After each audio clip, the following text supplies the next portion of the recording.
Welcome to Closer to Venus. I'm Johnny Burke. Today's guest is Wendy Rose Williams, a certified spiritual teacher, hypnotherapist, author, and past life adventure guide. She helps people release energy that doesn't serve them so they're able to live happier, healthier lives. Wendy, welcome to the program. Well, thanks for having me as your guest, Johnny. Happy to be here. How did you come up with the title of Past Life Adventure Guide? The way I came up with that was I realized that a lot of people were viewing past lives as being doom and gloom and just very intense and just really tough energy. Certainly there can be challenging energy to release, but there also can be wonderful experiences and past life abilities that come forward to now. And I just feel like we're here for the adventure. That's why we incarnate. We're here for the experiences. So that's why I came up with that title. Interesting. And I think a lot of us can definitely appreciate the adventure part of it because it doesn't necessarily have to be doom and gloom, as you say. Right. Right. I know that you had, looks like several near-death experiences. What happened during the first one and the second one? Yes, they both occurred in the same week in August of 97. I was newly pregnant. My husband and I were thrilled because it had been years of infertility, and I'd also had 2 ectopic pregnancies. So we're just over the moon. I was 10 weeks pregnant. I'd been to the doctor once. Everything was looking good, except for this just incredible heartburn that just wasn't making sense. And the doctor said, okay, it's safe to take Mylanta. Just use as much Mylanta as you need to. So I was working at home alone. My husband's off at work. Our nanny was at the park with our toddler because we also had an 18-month-old at the time. And I just can't get comfortable. I don't feel right. And I felt this sense of impending doom, which I have never felt in my life before or since. So I go into the bathroom one more time thinking, gosh, I'm just going to be sick. I've just got so much heartburn. And instead what happened was I experienced this searing pain in my abdomen, and it felt like something gave way. It felt like something like an organ burst. And I went down on the floor and I passed out. And I only came to because there was just this insistent male voice that just kept calling my name and saying, Wendy, you've got to call for help now or you're going to go home. So at that point, I'm laying on the floor and I'm looking around my bathroom in amazement. It was all lit up. There were these huge rays of light, and I sensed and could hear angels. And that was just an incredible experience. And the angel repeated, you've got to call for help now or you're going to go home. And I knew he meant I was going to die. So go home. I've yes. heard that expression quite a lot when these things are discussed. So what happened next? What happened next was I told him, I can't walk. I don't know how to get to the phone. And he replied, all you have to do is be willing to try. So I tried to get up on my hands and knees, and I did. And the minute I was able to do that, it was like being lifted. I was like a few feet off the floor, and I'm suddenly right at my landline. I was able to call my husband for help. And my husband was at work, and miracles continue because I don't even think to call 911. I have no idea why. I just never had called 911. So I called my husband at work, which was logical because he had the car and he worked 5 minutes from home. So miracles continue, and I reach him at work. I had never reached him at work. All I said was, something's really wrong. Can you come home right now and drive me to the hospital? And he said yes, and just immediately headed home. I just had time enough to call the OBGYN office. Fortunately, they were located right at the hospital, or I'm not sure I would be telling this story today either. I just feel like I got so much assistance. So they whisked me right up to their office, straight into the ultrasound room. Couldn't see a darned thing on the ultrasound. And I didn't understand at the time it's because I was having such a major abdominal bleed. We went to the doctor's office. I get whisked right into the ultrasound room, and they were not able to see anything on the ultrasound, which seemed very odd to me. I'd had ultrasounds before. I knew you could see organs. It just was very odd. I didn't understand yet that there was just so much blood that's why the screen was just looking all black. The doctor takes one look at the screen and just says, we need to admit you now.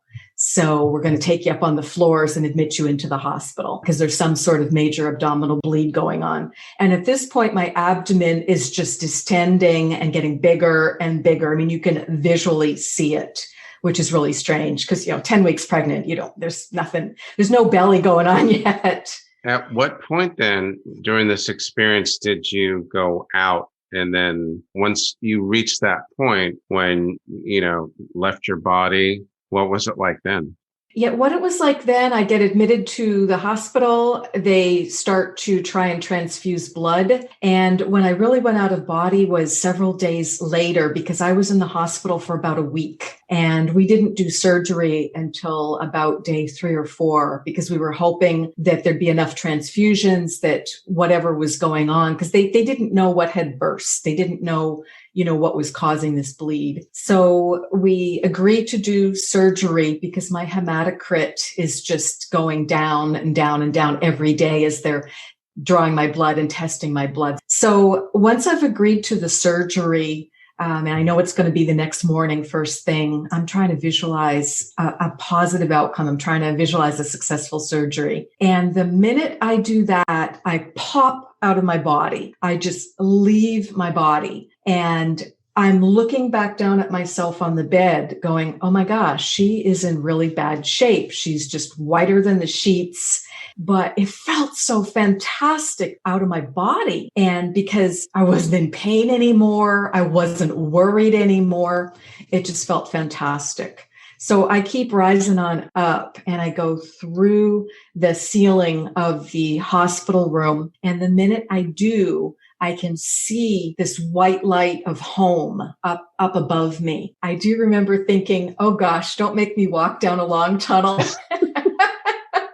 I didn't know a lot about near-death experiences, but I must have heard or seen an image, and I had this impression that people usually go through this tunnel. I was too exhausted. It's like I'd been bleeding out for days. It's like I just had no energy left. So the minute I thought that, this beautiful escalator appeared in front of me, and I was like, oh, thank you. I can take this escalator up and up and up. So I did, and I get to the top of the escalator, and there's this welcoming committee. It's like the best welcome home party ever. And I sensed about 20 beings of light there that were right at the top of the escalator, including the angels that had been in my bathroom. I could sense both sets of grandparents, which I thought was super cool because I'd never met my dad's parents because they died before I was born. And they gave me this huge group hug and said, we're so happy you're home. You're welcome to stay. You've done nothing wrong. We're so happy you're here.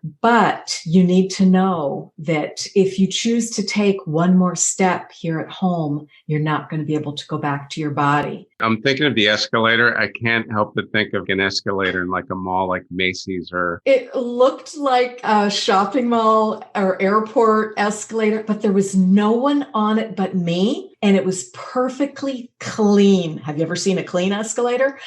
Not very many. So what did the beings of light, can you describe what they look like? Yes, we all looked the same. Everyone looked like this big white beach ball of energy. And it was just like this little lightning storm inside each one. Each one was so lively. And so that's what it looked like. But yet, and they all looked exactly the same, yet I knew exactly who each person was. It wasn't hard to know. No faces, no facial recognition. No faces. Yeah, you didn't need it. It's just like you just knew the energy of your loved ones. You just knew who it was. So did you miss not being able to recognize them by their face or not?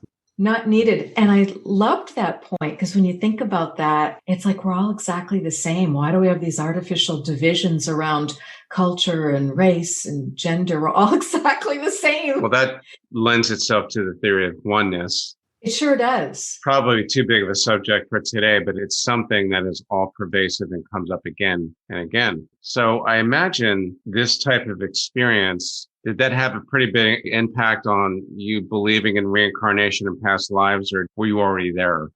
I was not already there, and it didn't take me there, interestingly. What it did for me was it gave me this sense of being truly loved and supported, and to know that there was wisdom available to me. I hadn't felt that love and support because we don't get unconditional love very often. So that was what I felt from that group hug, was just to be loved completely, exactly as I am. And that was a big deal. And I also realized, so the angel continued to narrate, and he told me, if you do go back, you are going to have a successful surgery, you'll fully recover, and your baby will be born healthy. So this was huge to know that. But life will be very difficult, likely for many years, because you're not on your life path. You're not living your purpose. So of course, I asked him. They were able to tell the future then. Yes. So I didn't get a life review of the past like some people do, either of the present life or of previous lifetimes. I got more of the preview of coming attractions. That's still pretty good. Oh, it's amazing. Yeah, to feel that, unconditional love, to get that energy boost, to know that you're supported, and to be told those two huge facts, because of course that was weighing heavily on my mind. Am I going to survive this surgery, and am I going to recover? And what about the baby? I mean, that was so on my mind. And no one would tell me though, because I responded, that's terrible. I'm really concerned I'm not on my life path. What should I be doing? I want to do the right thing. And I'm just getting the shaken heads. I'm getting the duct tape over the mouth. They're just being silly. And I'm just like laughing, like, okay. Did they actually do that with that gesture? Like the pantomiming of all those ways of, we're not going to tell you. So that's amazing. So, and I've heard this before, where the light beings in the spirit world, they actually do have a sense of humor. Oh, there's this tremendous sense of humor. Absolutely. You were lucky enough to experience that unconditional love, which again is a common theme. Do you think these beings are amongst us now, but albeit on a different frequency?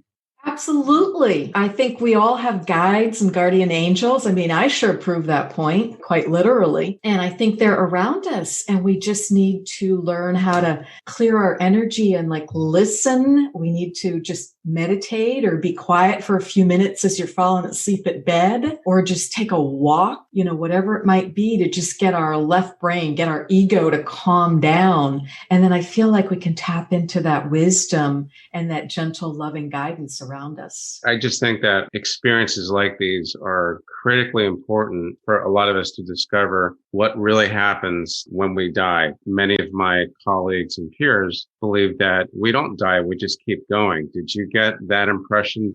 Very much so. I no longer had a fear of death after that experience, because I feel like it did start to wake me up to the aspect of our consciousness, whether you call it consciousness, whether you call it the soul, that essence of us, I feel is eternal and goes on. So it just really was a game changer to start to take away a lifetime of anxiety for me. And then I really shed that in my first formal past life regression that I had as the client. So the two discrete NDEs in my mind were when I was in the bathroom and went down when I was home alone.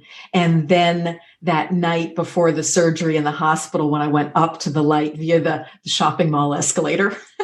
The escalator. I'm going to be thinking about that for quite some time. Just ask for a ride. When you were up there, and I've heard this from a good friend of mine, he didn't see the escalator or the tunnel or any of that, but he said it was the most amazing feeling ever. And when they brought him to, and he was 26 or 27 when this happened, the first thing he did ask was, why did you bring me back? So did you ever get the urge to say, I'm not going back, I'm staying here? No, I felt I was given a very respectful choice. So I didn't, and that's another aspect of NDEs, since I've studied them years later, now that it's 22 years later, is a lot of people feel that they were told you have to go back. It's not your time. And some even describe feeling like they were pushed or shoved. I didn't get any of that. I just got another big hug, because the minute I was asked the question, what do you want to do? I just saw my toddler's face. I saw my daughter's face. It was easy. Plus, I knew I was going to have a healthy baby and I knew I was going to recover. So who wouldn't come back and I would then deal with if I wasn't on my life path? You went to go have a past life regression. When did you get interested in that? It was quite a few years later. What happened was my husband and I divorced. And another 6 or 7 years after that, I had rebuilt my life and had the career going, had the new home, the kids were doing well. And I was at the point where it's time to meet a nice guy. How in the world do you do that nowadays? I hadn't been on a date in 20 plus years. So I asked younger girlfriends and they said, oh, you go on Match.com. There's this online dating service. So they helped me put together a profile and you could put in your home zip code. And the minute I put in 10 miles, this profile came up and I knew the man. And I'm like racking my brain. How do we know each other? So I sent him an email right away because also he had put something very intriguing at the end of his profile, which was, I'm very interested in meeting a woman who's on a spiritual path, particularly one who wants to explore an LBL. What's an LBL? So I Google and I find Michael Newton's Life Between Lives, which is this 4+ hour spiritual technique that you do with a past life regressionist where you go home to the light. So, just lots of similar aspects to the NDE. So when I write to him, I say, does LBL stand for Life Between Lives, Michael Newton's technique? And he says, he writes back right away, yes, do you know about it? I'm getting ready to go for my second one. Took us about 3 weeks to meet. And the minute we met in the restaurant, it was the same thing. We both were like, I know you. We both were saying it to each other and just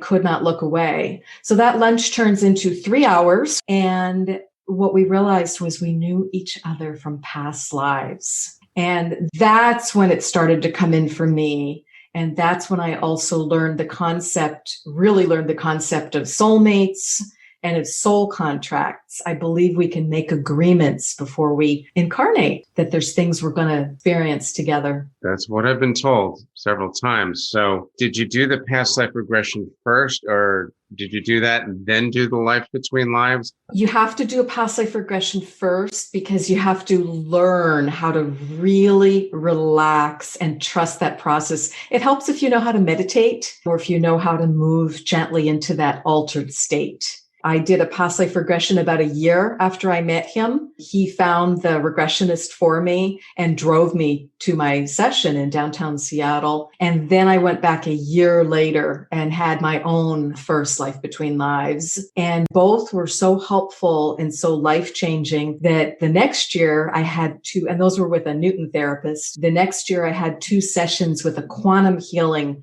hypnotherapist who'd trained with Dolores Cannon. And at that point, life had just changed so much, so positively through those 4 sessions that I knew I was supposed to train. And that's what got me on track. And then I opened myself to, okay, who am I meant to train with to become a past life regressionist, past life adventure guide? Okay, so that was your path, though. Yes. Your first experience with the Life Between Lives session is via Match.com.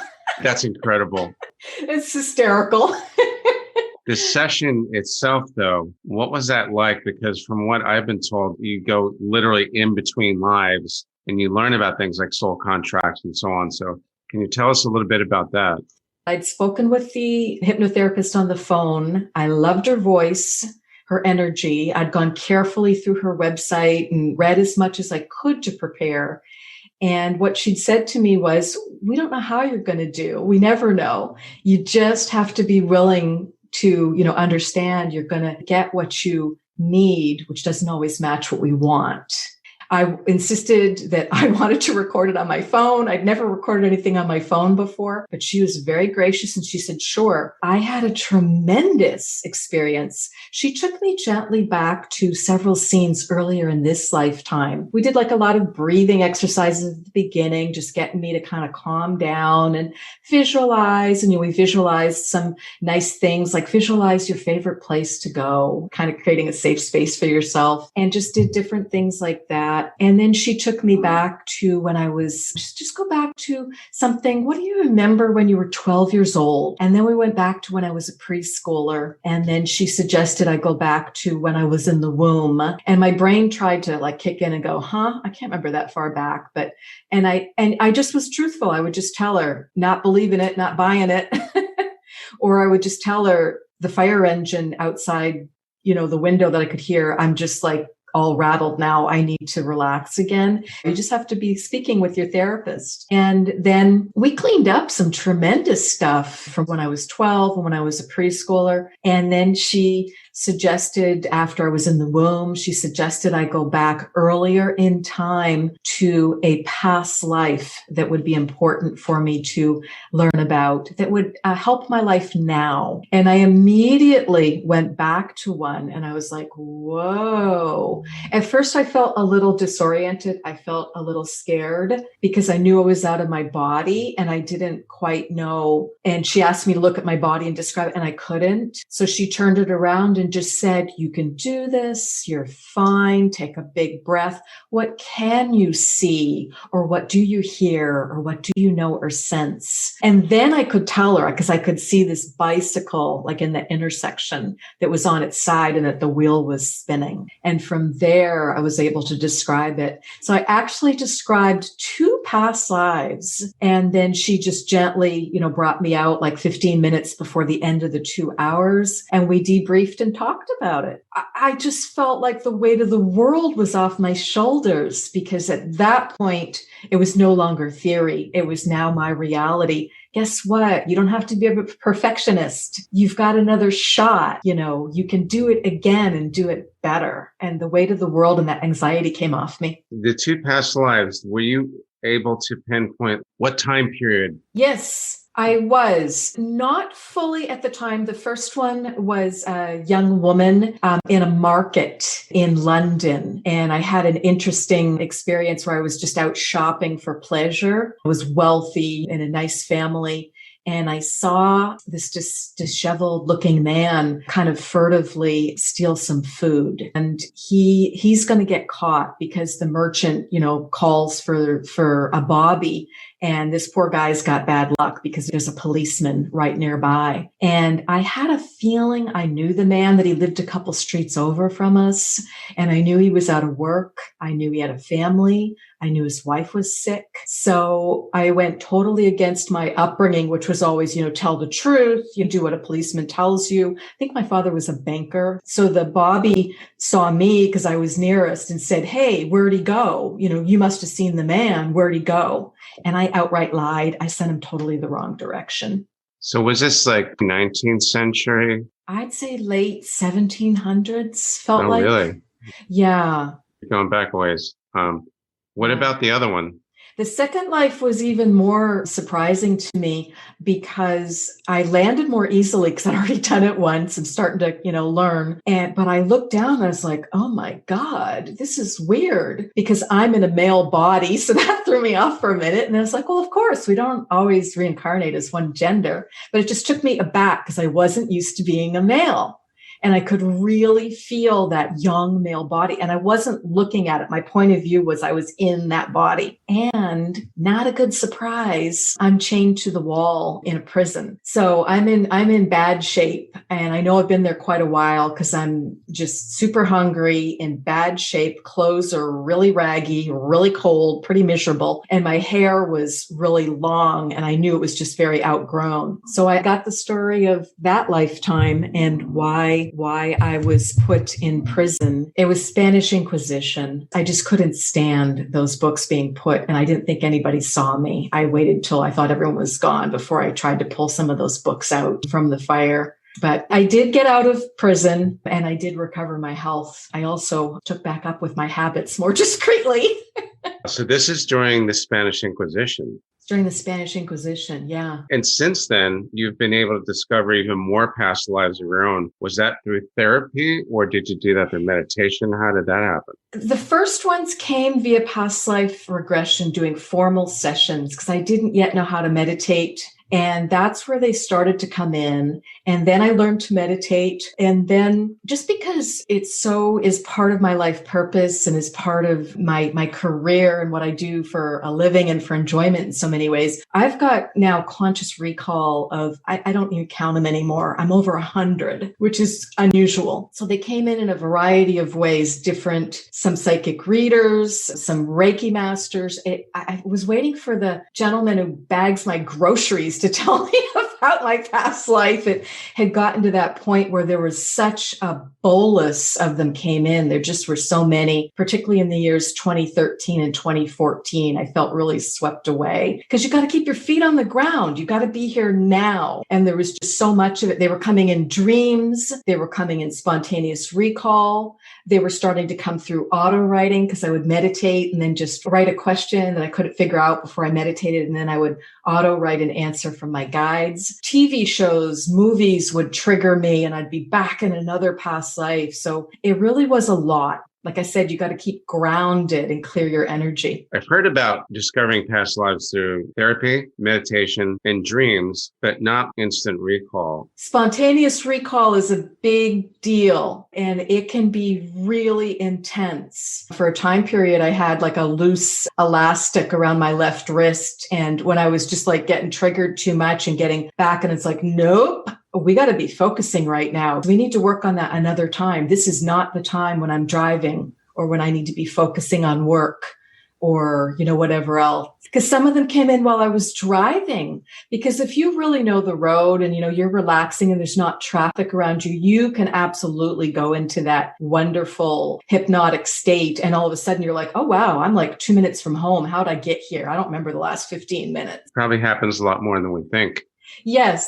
Yes, when we lose track of time. And that's all the therapeutic stage of that theta state of hypnotherapy is. It's just like you're falling asleep at night or you're waking up in the morning. You're just wonderfully relaxed. So I guess the next stage was you started to do some training. You did spend some time training with Dr. Brian Weiss. I did. Oh, it was fantastic. He's just got this angelic voice and presence and energy. So I thoroughly enjoyed training with him for a week at the Omega Center in upstate New York. And first I trained with a Dolores Cannon therapist. And then I also trained with one of Michael Newton's original therapists who had been one of his trainers for the Newton Institute. So I actually went for like all the big three in the US. Once you started doing that, then you obviously started practicing yourself. So you are a therapist? Yes. So I am a hypnotherapist who specializes in past life regression. I've never done smoking cessation or weight loss or other things, relaxation, other things that hypnotherapy can be used for. But certainly they may come up, in people's session because people get to write up to 20 questions for their session for their own higher self and guides to answer. Because past life regression, it's not a psychic reading. It's not someone telling you, oh, you used to be Cleopatra's maid, so you probably hate house cleaning. I'm just making up a totally silly example. That's a good point. I'm glad that you brought that up. That reminds me of something. When we hear about people talk about past lives, we spend a little bit too much time on the internet. We read something about how a 4-year-old boy in Australia has memories of Princess Diana. Maybe he does. Or 4 or 5 different people have memories of Marilyn Monroe. Now, I don't think all of them could have been Marilyn Monroe's reincarnation or anybody else for that matter, but is it possible that some of us had access to other people's memories, not reincarnated? It's possible, I believe, particularly for younger souls that haven't incarnated as many times. It's helpful to have experiences to draw on. So there is a collective consciousness. There's also archetypes like the servant, the lover, the mother, the monk. Those type of things. There's archetypes. So, that's how Carl Jung looked at it, was they were all archetypes from the collective consciousness. Speaking of Jung and the collective unconscious, is that the same thing as the Akashic records or not necessarily? I believe the Akashic records, the way I see them, is as this beautiful storehouse of knowledge, of all knowledge, past, present, and future. And I believe each person has a book of life specific to them in the Akashic record. So I see it as the holy record. And it's actually a place I love and relate to. And I believe we have jobs when we're at home. We're not just sitting on a cloud eating bonbons. I would hope so, because I think that might get kind of boring. Exactly. You might choose to do that for a time to just, shake off what you've been through in that human life or whatever life you've chosen, whether it's been on Earth or elsewhere, another planet or another dimension. But I believe that we want to learn and do things at home. And I was just so amazed to find that I was an Akashic Records specialist, so a librarian essentially. And it's a big deal because when the guides or the angels come in, and usually they're bringing someone with them who's not used to traveling and not used to journeying home, and they're like, bring us their book of life. So I would go and find the book of life. And sometimes as I got more experience, they would then trust me, show them the right past life, show them the one past life that will most help them right now. And the angel or the guide wouldn't do it. They would ask me to do it. So it's like over time, I learned to do more there in the Akashic records, like you do in any job. Does this help you in your current work? I feel it does, because it really relates, because here I am a writer, and here I love to read, and I help people with their past life energy. So I feel like it all comes together. And I'll give you another example of that. My boyfriend who woke me up spiritually that I met via Match, he's a world traveler. He's been to over 100 countries. And what he does at home is he helps people when they're planning their lifetime and choosing where they're going to incarnate. He can tell them, well, here's what Zimbabwe is really like. You're saying you want to accomplish these goals. Let me tell you about what that country and how that might fit, because he knows not only the geography, but the culture, and would be able to tell them. So he helps them pre-plan their life. And I said, oh my gosh, you're a travel agent. The reincarnation travel agent. Exactly. That's amazing. I'm going to have to talk to this fellow at some point. And then me as the librarian. Very interesting stuff. With this type of work that you do now, it seems to me that this type of therapy can break through certain barriers that traditional therapy might not. Do you get the same feeling? Yes, absolutely. Or do so more powerfully, more quickly, yet gently and safely. The types of people that I see the most frequently are people with pain, physical chronic pain that they just can't figure out, and or emotional pain, because those are just going to go together. Anxiety, depression, PTSD. So those are kind of the main types of things that can have a lifetime of origin in a past life or past lives. So that's what we look for to resolve. Just what the doctor ordered. Wendy, thanks for joining us today. How can our listeners find you online? Via my website, which is wendyrosewilliams.com. And I would love to offer a complimentary 15-minute phone appointment to anybody that would like to learn more and see if I might be able to be of service to them. And my books are available on Amazon and Audible. I will definitely put all of that info in the show notes. You've been listening to Closer to Venus. I'm Johnny Burke. If you enjoyed today's episode, please consider subscribing. If you really liked it, you can also leave us a review on iTunes as well. Thanks again for tuning in, and we'll see you next time.